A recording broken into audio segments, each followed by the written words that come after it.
Hello everybody, thank you for listening. This is going to be a bit stressful and difficult to me to tell you this. But I figured I have to do it. I can't write this out because it would take way too long. And I'm about to tell you about my most cruel and even criminal experience that I had with Metro Transit, Halifax Metro Transit. And this happened not much after I first got my first wheelchair, my electric wheelchair, power wheelchair. And I had gone from my home up Portland Street in Dartmouth, Nova Scotia, the weather was nice, discovering many things about riding a wheelchair, that, how painful it is when the sidewalks aren't built properly. And I went up and I wanted to see how far I could go with my battery, and I was just, experiencing having a wheelchair for the first time. And as I went up Portland Street, which is quite a long road, I noticed that all the bus stops, the bus shelters, were not level with the sidewalk and had a big gap between the sidewalk and the shelters. So I said, look at that, I can't use any of the bus shelters. And when I just, went as far as I wanted to go, and I realized, well, I'm getting a lot of pain, I'm getting tired, and my battery's getting low, so I figured, okay, I'll sit at a bus stop. And I'm sitting at a bus stop that has a wheelchair logo on it. And all of a sudden the weather gets really bad. And I'm talking about like a tropical storm, like really bad. Heavy rain.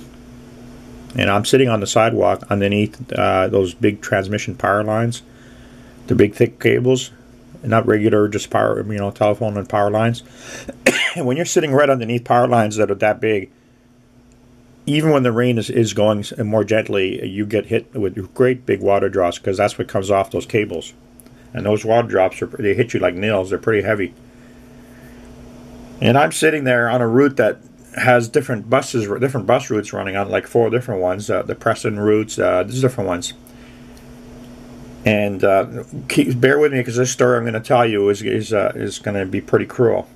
What Halifax Metro Transit would do to anyone that's disabled under their policies, which are cruel and unfair.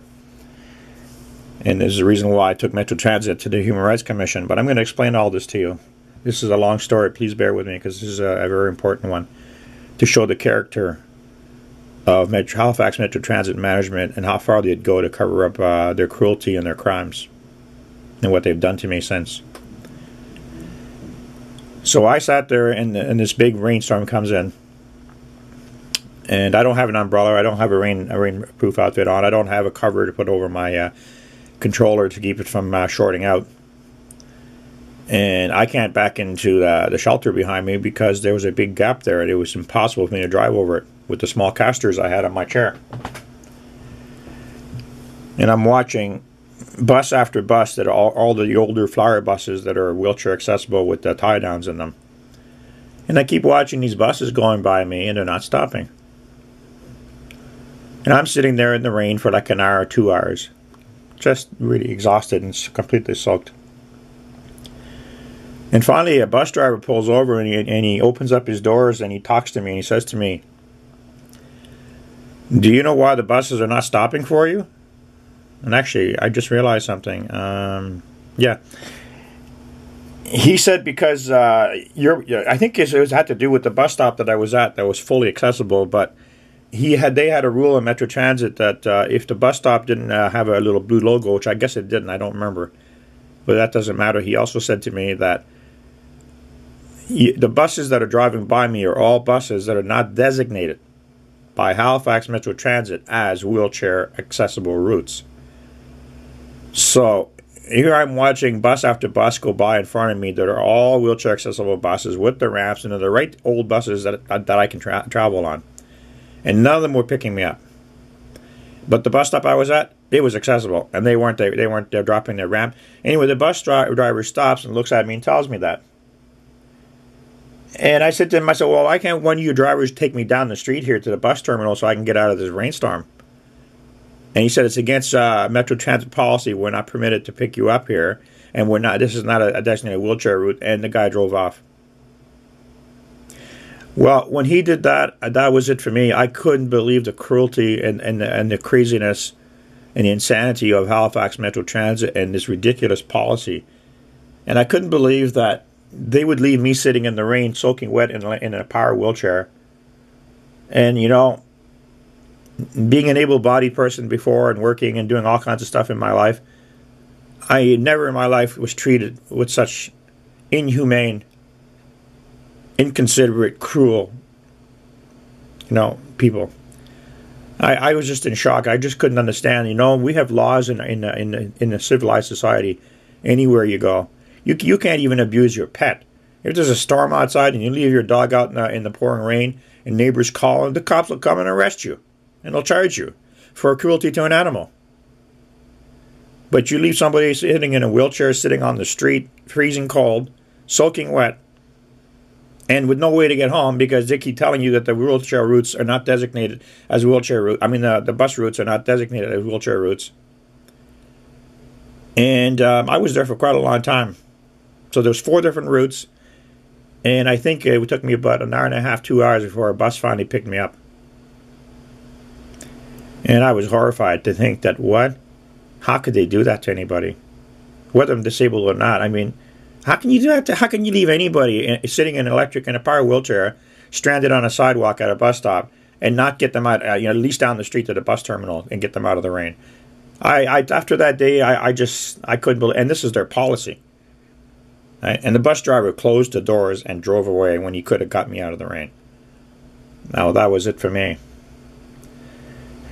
And it didn't matter what phone calls I made to Halifax Metro Transit, they didn't care. You get some really ignorant people there that answer the phones and work for Metro Transit because they've got no respect for the people whatsoever. They think they're gods. You know, they've been doing this abusive attitude or of not listening to anyone for so long. They've never had any public scrutiny. The media never reported any stories about their cruelty. And most people didn't know, but most people aren't disabled, and they don't have this kind of problem. So when I discovered this policy the Halifax Metro Transit had, did research on it, I wrote up a paper, and you can see it at wheelchairrights.wordpress.com. Just click on the Halifax Metro Transit tab, and you'll see all the stories about all the horrors that I've gone through with Halifax Metro Transit in all these years. So I filed a paper, a complaint against Halifax Metro Transit with the Human Rights Commission of Nova Scotia, describing the cruelty of Halifax Metro Transit and the problem with their policies. And after a long delay of this going through the process, the Human Rights Commission basically ignored me. But unknown to me, for a while, they continued on doing their cover story. So they finally did a report where certain things were agreed on, that from now on, all buses were to stop and pick up a wheelchair if the wheelchair was at a bus stop that was deemed to be safe, and if the bus could handle a wheelchair safely. So it was up to the driver and up to the person in the wheelchair. This policy of designated bus stops or wheelchair routes for buses was dropped. And more than 2 years ago, all the bus drivers were supposed to be notified of this, and for quite a long time they weren't notified. So still, if I sat at a bus stop and there was a bus going to where I wanted to go and it was an accessible bus and the bus stop I was at was safe for a wheelchair, the buses still weren't stopping. And Metro Transit is a nasty organization. They've got some really criminal people behind the scenes doing stuff to me. The report that was finalized at the Human Rights Commission ended up having 2 fictitious names put on it as the complainants, and my name was eliminated. And I'm the one that did this, okay? I have the documents to prove it. But you look at the document that was put out at the end, it showed 2 people that never filed any complaints. They don't even know who they are. And when the process of the Human Rights Commission was going through, they never referred to me, never invited me to come over and speak. They completely ignored me. So I looked at that and I went, wow, look at that. These people are a bunch of criminals. And another thing that Metro Transit was supposed to do pertaining to Accessibus Accessibus had a policy, again, of offering service to disabled people that are on their list. And you've got to get a medical doctor to sign a form for you to get on that list. And their policy was that you had to book 8 days in advance. Nobody in a wheelchair can do that because you have no idea what the weather's going to be. And if you want to have any kind of social life or any kind of life at all, Accessibus was basically just useless to anybody that's in a wheelchair. You know, getting on public transit buses and coming when you want to, that's the way to do it. So Accessibus had a horrible policy of not booking 24 hours in advance so that the person that's booking can know what the weather's going to be and can decide whether or not they want to go out to a park or whatever they want to do. So that was agreed on by Metro Transit, and Metro Transit never honored the agreement either. The policy at Accessibus never changed. You get a bunch of lazy people that are really happy with the system the way it is, and if you look in the city when you see Accessibus buses going around, they're usually empty. So what did Metro Transit do? They started tinting the windows because they didn't want the public to know these buses are driving around the city empty all the time. Well, they are. Very, very few people that are disabled use that service. The only time it's ever used is for doctor's appointments, and that's it. So personal use and and leisure and social events and whatever else, Metro Transit using Accessibus is not going to be given to you. If they know you're going to a convention center or a theater or anywhere, they won't even pick you up because they guarantee that they tell you there's no guarantee that they'll pick you up. So they don't put you on a priority when they realize that you want to use Accessibus for your social life. And the only way to have a social life if you're in a power wheelchair, you have to have public transit. And Halifax Metro Transit has been so cruel to me. It's just amazing. And my battle just never stopped, and their abuses to me continued. So there's many more things I could say here, but I can't talk for hours and hours. I have other reports, but in the building that I live in, Metro Transit has denied me Accessibus service. And I told them, where I live, the sidewalk's very narrow, so I can't park on the sidewalk waiting for Accessibus. And they say, well, you've got to be out there for half an hour before we show up. And I said, I can't do that because I'm blocking the sidewalk. The lobby area where I'm supposed to wait for Accessibus in my building is not heated. It has no windows. And there's a handicap parking spot outside where the ramp is, but they allow cars to park there. So Accessibus can't park, out of the way off the street by the sidewalk to drop me off. So anyway, in the end, I ended up not getting any Accessibus service to and from my building. And all the new buses that Halifax has no tie-downs, as I've indicated in previous reports. And Halifax Metro Transit has done some sting operations on me. They've got cameras on their buses. They can track you very easily with your cell phone. They can always know when you're on and off a bus or not. And the latest one where I got stranded for 11 hours on a street. You go look at that report, being stranded 11 hours on the street all night long, from 8:30 at night till 7:30 in the morning, and I was already exhausted before I was stranded. Halifax Metro Transit has been cruel, unjust, doing illegal things, endangering people's lives, not just people in wheelchairs. I've written many amazing reports to the Disabilities Commission. And I've talked to politicians. I've told a lot of people what's going on. You know what? There's no one in the government. That's not just about me. There's no one in the government that cares about anyone. You have no idea what it's like to become disabled. The minute you become disabled in Nova Scotia, you realize that all your human rights, all your civil rights, everything that the rest of the people enjoy in society is gone. Even a house pet has rules and laws to protect it, but not when you're disabled. And I swear to you, I'm not kidding you, there's not one government document anywhere in Nova Scotia that has the word wheelchair rights written on it. They don't have any regulations on how to build proper entrances, power doors, or bathrooms or anything else. And there's only one accessible bathroom in all. An accessible bathroom for a wheelchair is one that's wheelchair friendly. And there's only one place. There's only one mall in the city that has a bathroom that I can go in, turn around, lock the door, and do whatever I have to do, and then get back out. Because people that are disabled like that in power wheelchairs need to have security. And when you see the little blue sticker on bathroom doors, and there's a stall and stuff, power wheelchairs don't fit in there. And anyone that wants to live on their own like I'm doing and can't walk any distance or use public transit like everyone else has to have a power wheelchair. And another reason why you get a power wheelchair is because your arms don't function and you can't steer the wheels on a manual wheelchair. So believe me, you only get a power wheelchair if you absolutely need it. And many people that are in power wheelchairs can still stand up. They just can't walk anywhere for many different reasons. And the cruelty that Metro Transit has done to me has been endless.